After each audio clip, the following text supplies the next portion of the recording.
Tā ir ļoti kompleksa bilde, un tagad mēs mēģinām saprast, bija finanšu ministrs un koalīcijas piedāvājums, tagad ir darba devēja piedāvājums. Ja? Tūlīt sāksim diskutēt. Izejam cauri koalīcijas piedāvājumu. Vai tas, kas tika 16. augustā, bija koalīcijas vai tomēr jaunās vienotības un finanšu ministrijas piedāvājums? Es teiktu, tas bija darba materiāls, par ko notika diskusijas, un es negribētu teikt, ka tas pat bija tāds galējs arī pašai jaunajai vienotībai.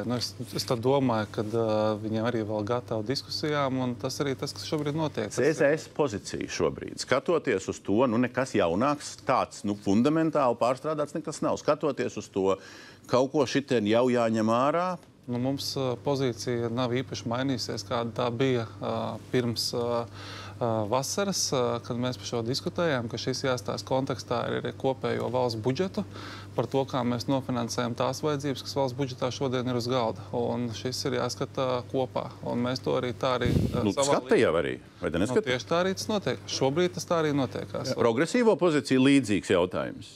Ir zem šī parakstamies?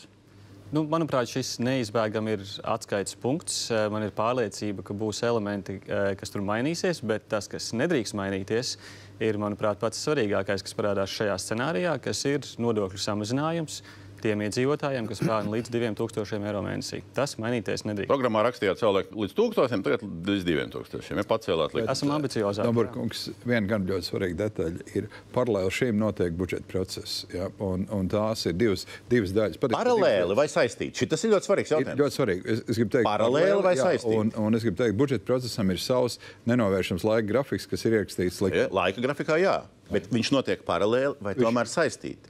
Un budžets nosaka šo? Gan. Viņš notiek gan paralēli, gan saistīti.